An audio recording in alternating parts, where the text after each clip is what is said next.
परमात्मने नमः। भगवान कह रहे हैं कि यज्ञ के से अतिरिक्त जो भी कर्म है वो मनुष्य को मानते हैं। भगवान कह रहे हैं कि जिसकी आसक्ति सर्वथा मिट गई है और जो मुक्त हो गया है, जिसकी बुद्धि स्वरूप के ज्ञान में स्थित है,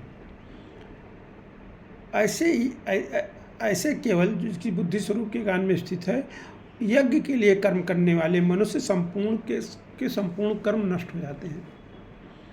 तो जिसकी आसक्ति सर्वथा मिट गई है। आसक्ति मिटने का अर्थ क्या है कि आसक्ति मिटने का अर्थ है कि जिसका क्रियाओं में, पदार्थों में, घटनाओं में, परिस्थितियों में, व्यक्तियों में कोई उसका संग नहीं है।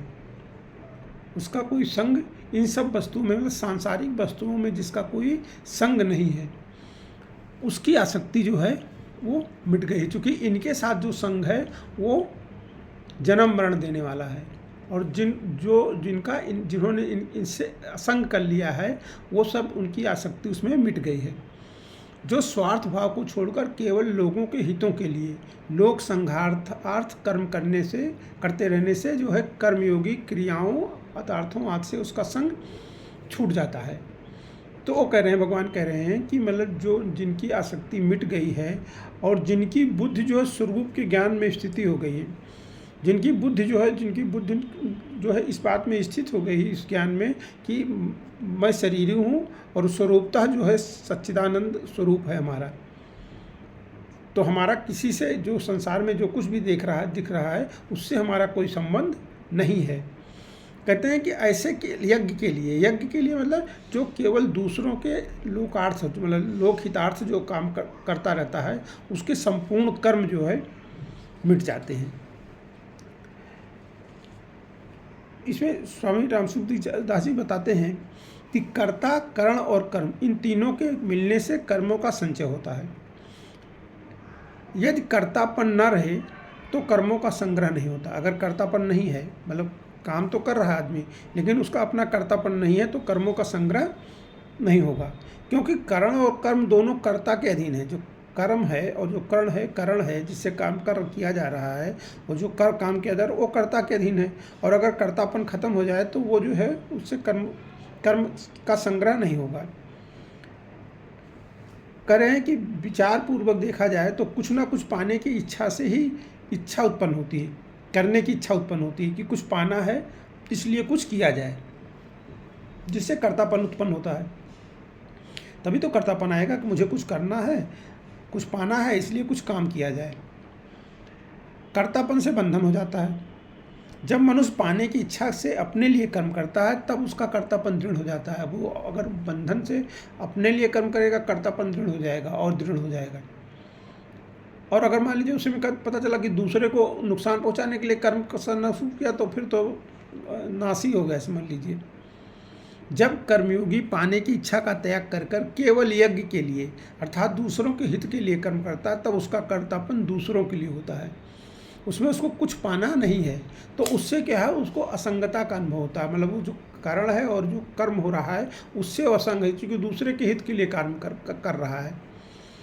कर्म योग में ममता का त्याग और ज्ञान योग में अहंता का त्याग मुख्य है। कर्म योग में ममता का त्याग मुख्य है, मतलब मेरा है, मतलब इससे मुझे कुछ मिलेगा, ऐसा मतलब जो है, ऐसा कर्मयोगियों के लिए ये त्याग है, मुख्य है। और ज्ञान योग में क्या है, मैं हूँ, अहंकार, मैं हूँ, ऐसा मतलब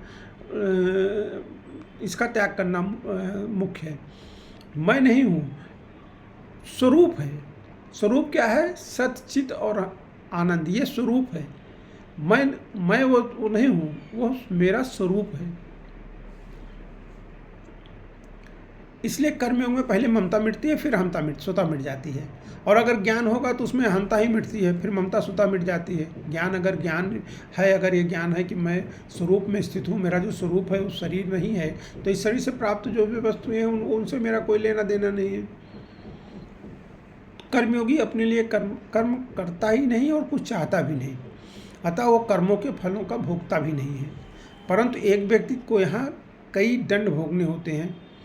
परंतु वो मर जाए तो यहाँ उसके सभी दंड समाप्त हो जाते हैं। जैसे कोई आदमी जो है अगर मर जाता है तो उसके सारा पनिशमेंट उसके खिलाफ कोई केस नहीं चलाया जाता है एक बार आदमी मर जाए तो, क्योंकि तब दंड भोगेगा कौन ना। तो इसीलिए जब वो ममता खत्म हो जाती है, मुझे उससे कुछ प्राप्त करना ही नहीं है, तो उस कर्म का फल जो है उसको मनुष्य को नहीं मिलता है। स्वामी राम सुखदास समझा रहे हैं कि एक क्रिया होती है, एक कर्म होता है और एक कर्मयोग होता है। क्रिया क्या है? जैसे शरीर बालक से जवान हुआ और जवान से बूढ़ा हुआ, यह क्रिया हुआ। इस क्रिया से ना कोई पाप होता है, ना कोई पुण्य होता है, ना कोई बंधन है, ना कोई मुक्ति है। ये तो हो गई क्रिया। जैसे गंगा जी का बहना एक क्रिया है, अतः उसमें कोई डूबकर मर जाए अथवा वो गंगा जी का जल जो है खेती के लिए परोपकार में चला जाए, उससे गंगा जी को कोई पाप पुण्य नहीं लगता है।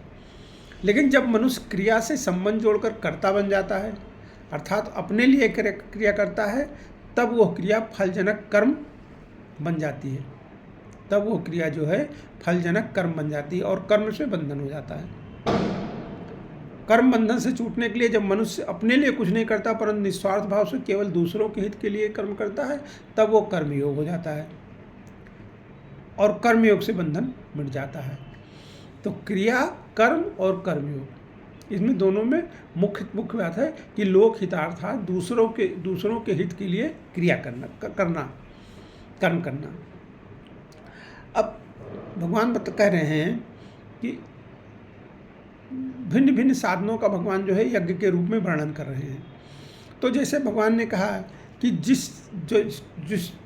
जो अर्पण किया जा रहा है, जिससे काम किया जा रहा है, जो काम करने जो यंत्र हैं, जो करण है, मतलब वो जो अर्पण किया जा रहा है, और जो अर्पण कर रहा है, जिससे अर्पण किया जा रहा है, जो अर्पण किया जा रहा है और जो अर्पण कर रहा है, और अर्पण करना, ये सब जो है ब्रह्म रूप है। ये सब ब्रह्म रूप है। ये सब जो है एक ही मतलब ब्रह्म का ये सब स्वरूप है। तो इसलिए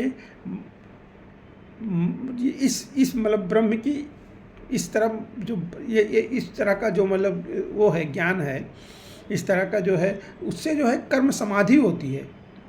जिसे जो मान लीजिए कोई आदमी यज्ञ कर रहा है, तो यज्ञ में जो यज्ञ से जिन चीज़ों से यज्ञ कर रहा है, उसको आहुतियाँ वगैरह दे रहा है, और जो आहुतियाँ दी जा रही हैं, तिल वगैरह जो कुछ भी है, और जो आहुति दे रहा है, वो सब जो है, जो जिस अग्नि में आहुति दे रहा है, वो सब ब्रह्म स्वरूप है।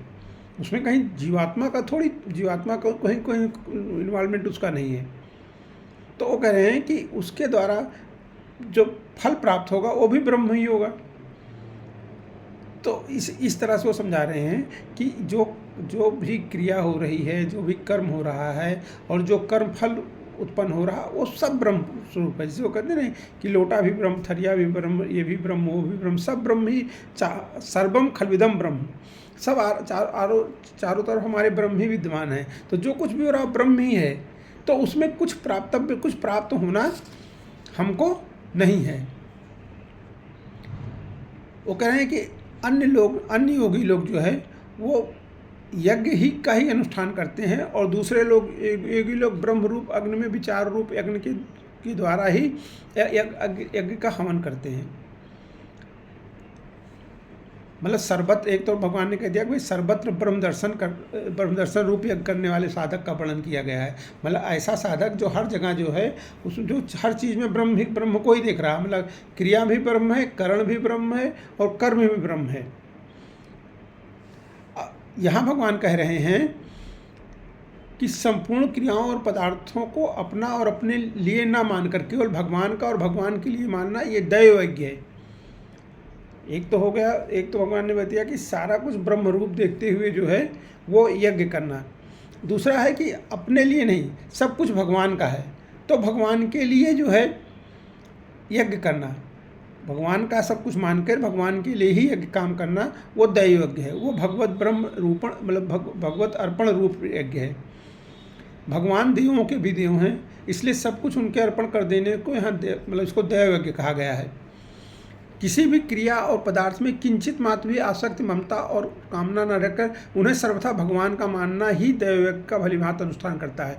जब लकड़ी मतलब जिस चीज़ से आप आहुति दे रहे हैं वो भी आपने नहीं बनाई है, लकड़ी तो भगवान ने बनाई है, आपको मिला है। जो हव्य है, जौ है, तिल है, वो भी भगवान का ही है, भगवान हमने नहीं बनाया है। जिस अग्नि में हम हवन कर रहे हैं, यज्ञ कर रहे हैं, वो हवन दे रहे हैं, आहुति दे रहे हैं, वो अग्नि भी भगवान द्वारा बनाई गई, हमने नहीं बनाई है।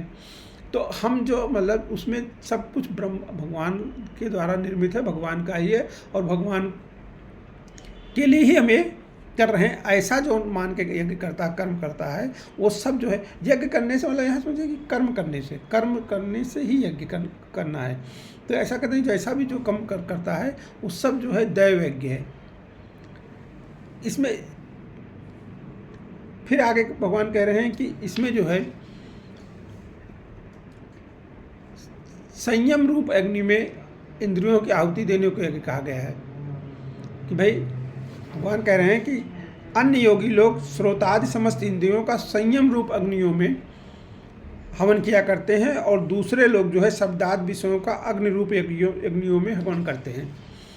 इसका मतलब हो गया कि यहाँ संयम रूप अग्नियों में आहुत देने को यह कहा गया है। मतलब तात्पर्य है कि एकांत काल में श्रोत, त्वचा, नेत्र, ये जो पांचों इंद्रियां हैं अपने अपने विषयों की ओर बिल्कुल प्रवृत्त ना हो, अपने अपने विषयों की ओर बिल्कुल प्रवृत्त ना हो, उनको इंद्रियां जो है संयम रूप बन जाए। पूरा संयम तभी से होना चाहिए जब इंद्रियां, मन, बुद्धि और हम इन सब में राग आसक्ति का सर्वथा अभाव हो जाए। कि भाई ये जो है ये अपने अपने विषयों की तरफ भी नहीं जा रही हैं और बिल्कुल मतलब सब तरह का जो है, तो ये भी एक तरह का यज्ञ कर्म है। शब्द, स्पर्श, रूप, रस और गंध, ये 5 विषय हैं। विषयों का इंद्रिय रूप अग्नियों में हवन से करने से वो यज्ञ हो जाता है। मतलब उससे कुछ हवन करने का मतलब ये हो गया वहाँ पे कि विषयों इंद्रियों से संयोग होने पर, इंद्रियों का विषयों से संयोग होने पर भी इंद्रियों में कोई विकार उत्पन्न ना हो। इंद्रियां जो है राग द्वेष से रहित हो जाएं, इंद्रियों में कोई राग द्वेष उत्पन्न करने की शक्ति विषयों में रहे ही नहीं। ये योगी लोगों की बात है, ये तो मनुष्यों की बात नहीं है, ये तो योगी लोगों की बात है कि इंद्रियों में इतना संयम हो जाए कि जब विषयों से उनका संयोग भी हो तो भी उनमें कोई विकार उत्पन्न ना हो। मतलब उस विकार ना उत्पन्न हो मतलब कि उन विषयों को भोगने की लालसा ना करें। जैसे किसी ने बहुत अच्छा खाना देखा तो ऐसा संयम हो अपने मतलब जीवा पर, अपने रसींद्र पे, कि वो खाने की इच्छा जो है, खाने का मतलब उस विषय में ऐसी शक्ति ना रहे, उस खाने में ऐसी शक्ति ना रहे कि मतलब वो जो है इंद्रियों का इतना संयम रहे कि उसके साथ वो उसको भोग करने की सोचे कि हाँ मैं इसको खाऊं। दोनों प्रकार के मतलब देखिए, जब तक राग और आसक्ति रहेगी तब तक इस तरह का संयम उत्पन्न ही नहीं होगा। तो इस तरह का संयम उत्पन्न होने के लिए जो है राग और आसक्ति का अभाव होना चाहिए। कह रहे हैं दूसरे तरह के योगी लोग हैं जो संपूर्ण इंद्रियों की क्रियाओं को और प्राणों की क्रियाओं को ज्ञान से प्रकाशित आत्म संयम रूप अग्नि में हवन किया करते हैं। यहाँ क्या है, इस श्लोक में समाधि को यज्ञ का रूप दिया गया है। समाधि जो है जिसमें मतलब प्राण, इंद्रियां सब जो है वो संयमित हैं। कुछ योगी लोग 10 इंद्रियों की क्रियाओं का समाधि में हवन किया करता है। तात्पर्य है कि समाधि अवस्था में मन, बुद्धि सहित संपूर्ण इंद्रियां, ज्ञानेंद्रियां और कर्मेंद्रियों की क्रियाएं रुक जाती हैं। इंद्रियां सर्वथा निश्चल और शांत हो जाती हैं। अभी तो संयम बरतने की बात है और कुछ वो बिल्कुल शांति हो जाती है, उनकी क्रिया होती ही नहीं है। उनका देखना ना देखने के बराबर होता है, उनका देखना जो है वो ना देखने के बराबर है। समाधि रूप यज्ञ में प्राणों की क्रियाओं का भी हवन हो जाता है, अर्थात समाधि काल में प्राणों की क्रियाएं भी रुक जाती हैं। प्राण जो हैं 5 तरह के शरीर में प्राण होते हैं, वो उनकी क्रियाएं भी रुक जाती हैं। मतलब एक हठ योग की समाधि हो गई है, जिसमें प्राणों को रोकने के लिए कुंभक मतलब प्राणायाम की बात कर रहे हैं कि कुंभक, रेचक, इस तरह के प्राणायाम से जो है इंद्रियों पे और प्राणों पे ऐसा संयम हो जाता है कि वो समाधि की अवस्था हो जाती है। दूसरे जो है तीक्ष्ण व्रत करने वाले, प्रयत्नशील साधक, द्रव्य में यज्ञ करने वाले हैं और कितने ही तपो यज्ञ करने वाले हैं, और दूसरे कितने ही योग यज्ञ करने वाले हैं, तथा कितने ही स्वाध्याय रूप यज्ञ करने, ज्ञान यज्ञ करने वाले हैं। तो क्या है ये? भगवान कह रहे हैं कि अहिंसा, सत्य, अस्तेय, ब्रह्मचर्य और अपरिग्रह, ये 5 यम हैं। ये 5 यम हैं। अहिंसा मतलब अहिंसा, सत्य, अस्तेय मतलब चोरी का भाव, ब्रह्मचर्य और अपरिग्रह मतलब संग्रह नहीं करना। ये 5 यम हैं जिन्हें महाव्रत के नाम से कहा गया है। ये 5 महाव्रत हैं कि आप अहिंसा से रहिए, सत्य बोलिए, चोरी मत करिए, ब्रह्मचर्य से रहिए और किसी चीज़ का संग्रह मत करिए। शास्त्रों में इन महाव्रतों की बहुत महिमा कही गई है। इन व्रतों का सार यही है कि मनुष्य संसार से विमुख हो जाएगा। इन व्रतों का पालन करने वाले साधकों के लिए जो है संसित व्रता कहा जाता है। इनको क्या, जो ये 5 व्रत पालन करते हैं इनको संसित व्रता कहा जाता है। इसके सिवाय जो है और जो इसमें 4 यज्ञ आए, तो ये तो द्रव्यमय यज्ञ आए और 4 यज्ञ और भी आए हैं ना, द्रव्यमय यज्ञ, तपो यज्ञ, योग यज्ञ, स्वाध्याय रूप यज्ञ, जो 4 यज्ञ और भगवान ने बताए हैं। उसमें जो पालनीय व्रत हैं, उनमें जो पालनीय व्रत हैं उन पर दृढ़ रखकर उनका पालन करने वाले भी सब संसित व्रता हैं। द्रव्य यज्ञ क्या, मात्र संसार के उद्देश्य से। द्रव्य यज्ञ क्या है? जहाँ आप मतलब संसार के उद्देश्य से, जो कुआं खुदवाना, तालाब खुदवाना, मंदिर धर्मशाला बनवाना, अभावग्रस्त लोगों को अन्न, जल, वस्त्र, औषध, पुस्तक आदि देना, दान करना, ये सब द्रव्य यज्ञ है। द्रव्य को अपना और अपने लिए न मानकर निस्वार्थ भाव से उन्हीं का मानकर उनकी सेवा में लगा देना जो है द्रव्य यज्ञ है। तपो यज्ञ क्या है? अपने कर्तव्य के पालन में जो प्रतिकूलताएं या कठिनाइयाँ आए उन्हें प्रसन्नतापूर्वक सह लेना तपो यज्ञ है। लोकहितार्थ, जिसे लोकहितार्थ एकादशी का व्रत रखना, मौन व्रत धारण करना, ये सब तपो यज्ञ है। जिसे स्वामी जी कह रहे हैं कि गांव भर की गंदगी, कूड़ा करकट बाहर एक जगह इकट्ठा हो जाए तो बुरा लगता है, परंतु वही कूड़ा करकट खेतों में पड़ जाए तो खेती के लिए खाद्य कुछ मतलब बढ़िया सामग्री मिल जाती है। इसी प्रकार प्रतिकूलता बुरी लगती है और उसे हम कूड़ा करकट की तरफ फेंक देते हैं, अर्थात उसे महत्व नहीं देते, परंतु वही प्रतिकूलता अपना कर्तव्य पालन करने के लिए बढ़िया सामग्री है। इसलिए प्रतिकूल से प्रतिकूल परिस्थिति को भी हर्ष सहने के समान कोई दूसरा तप नहीं है। प्रतिकूल परिस्थिति को सहने से कोई दूसरा तप नहीं है। अब उसको कह रहे हैं, दूसरा कह रहे हैं कि भाई भोगों में आसक्त रहने से अनुकूलता अच्छी और प्रतिकूलता बुरी लगती है। इसी कारण प्रतिकूलता का महत्व समझ में नहीं आता। योग यज्ञ क्या है? यहाँ योग का नाम अंतःकरण की समता है। योग यज्ञ, भगवान ने 5 यज्ञ जो बताए हैं उसमें योग यज्ञ, समता का अर्थ है कार्य की पूर्ति और अपूर्ति में, फल की प्राप्ति और अपराध में, अनुकूल और प्रतिकूल परिस्थिति में, निंदा और स्तुति में, आदर और निरादर में सम रहना, अर्थात अंतःकरण में कोई हलचल, राग, द्वेष, हर्ष, शोक, सुख दुख का ना होना, इस तरह सम रहना जो है योग यज्ञ है। अब उसके बाद भगवान ने कहा स्वाध्याय यज्ञ। स्वाध्याय यज्ञ क्या है? केवल लोकहित के लिए गीता, रामायण, भागवत आदि का तथा वेद, उपनिषद आदि का यथाधिकार मनन विचार पूर्वक पठन पाठन करना, अपनी वृत्तियों तथा जीवन का अध्ययन करना आदि सब स्वाध्याय रूप ज्ञान यज्ञ है। भगवान ने कहा है कि भगवान ने इसीलिए कहा है इस मतलब गीता के अंत में कहा कि जो इस गीता शास्त्र का अध्ययन करेगा उसके द्वारा मैं ज्ञान यज्ञ से पूजित होऊंगा। मतलब हम लोग जो भी काम कर रहे हैं ये भगवान की पूजा कर रहे हैं हम लोग, और इसको क्या कहा जाएगा? ज्ञान यज्ञ से पूजा, ऐसा भगवान ने कहा है। गीता के भावों में गहरे उतरकर विचार करना, उसके भावों की चेष्टा करना आज सब स्वाध्याय रूप ज्ञान यज्ञ है। आगे भगवान कहते हैं कि दूसरे कितने ही साधकों के बारे में बात कर रहे हैं भगवान कि तरह तरह के साधकों के बारे में। दूसरे कितने ऐसे जो प्राणायाम के परायण हुए योगी लोग हैं, जो अपान में प्राण और अपान की गति रोककर प्राण में अपान का हवन करते हैं, मतलब वो रूचक और कुंभक प्राणायाम के द्वारा जो है। और कितने ऐसे हैं जो नियमित आहार करने वाले, नियमित मतलब थोड़ा आहार, कम आहार, नियत आहार करने वाले प्राणों का प्राण में हवन किया करते हैं। ये सभी साधक यज्ञों का नाश यज्ञों द्वारा पाप का नाश करने वाले और यज्ञों को जानने वाले हैं। प्राण का स्थान हृदय में होता है और अपान का स्थान नीचे गुदा में होता है। सांस को बाहर निकालते समय वायु की गति ऊपर की ओर और सांस को भीतर लेते समय वायु की गति जो है नीचे की ओर होती है। इसलिए सांस को बाहर निकालना प्राण का कार्य है और सांस को भीतर ले जाना अपान का कार्य है। योगी लोग क्या करते हैं, पहले वायु को बाईं नासिका के द्वारा भीतर ले जाते हैं। इस नासिका के द्वारा भीतर ले जाना अपान का काम है। फिर क्या है, वह वायु हृदय में स्थित प्राणवायु के साथ लेकर नाभि से होती हुई स्वाभाविक ही अपान में लीन हो जाती है। इसको पूरक कहते हैं। ये पूरक है, ये पूरक है। फिर वह प्राणवायु और अपानवायु दोनों की गति को रोक देते हैं। फिर अब न ऊपर जा रही न नीचे जा रही है, न तो सांस बाहर जाता और न भीतर ही आता। इसको कुंभक कहते हैं। ये पूरक है और रोक देना कुंभक है। उसके बाद वो भीतर की वायु को दाईं नासिका के द्वारा बाहर निकालते हैं। ये चंद्र नाड़ी से लेते हैं और सूर्य नाड़ी से बाहर निकालते हैं। वह वायु की स्वाभाविक ही प्राणवायु को और उसके पीछे पीछे अपान वायु को साथ लेकर बाहर निकलती है। यही प्राणवायु में अपान वायु का हवन करना है। इसको रेचक कहते हैं।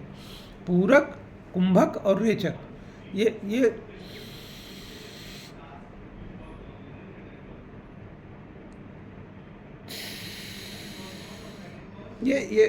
3 क्रियाएं हो गई इसमें। इसको रेचक कहते हैं। 4 भगवान नाम से पूरक, 16 भगवान नाम से कुंभक और 8 भगवान नाम से रेचक किया जाता है। मतलब कि 4 बार राम राम राम लेते हुए पूरक, 16 बार राम राम लेते हुए कुंभक और 8 बार राम राम करते हुए रेचक।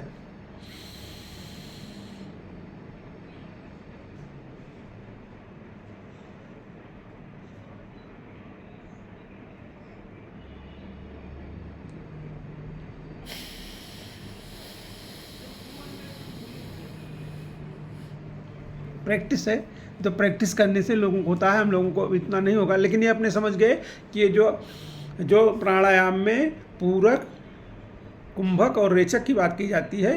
पूरक मतलब बाईं नाक से सांस लेना, मतलब 4 बार भगवान का नाम मन में लेते हुए उसको लेना, 16 बार भगवान का नाम लेते हुए उसको रोकना और फिर 8 बार भगवान का नाम लेते हुए उसको बाहर छोड़ना।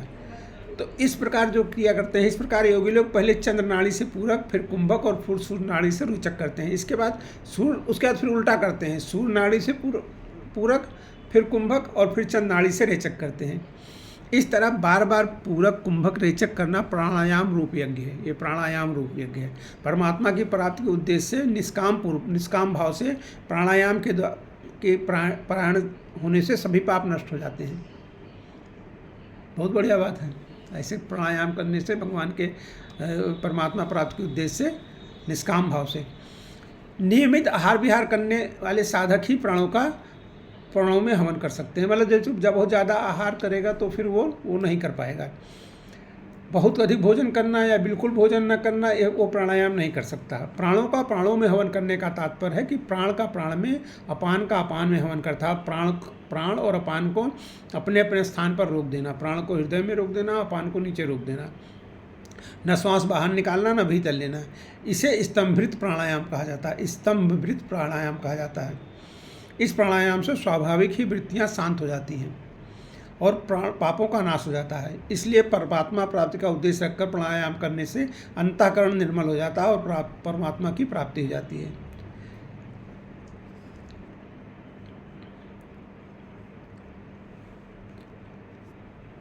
ये है। लेकिन ये सब क्या योगियों के लिए है, हम मनुष्यों के लिए तो थोड़ा थोड़ा इसको हम कर सकते हैं।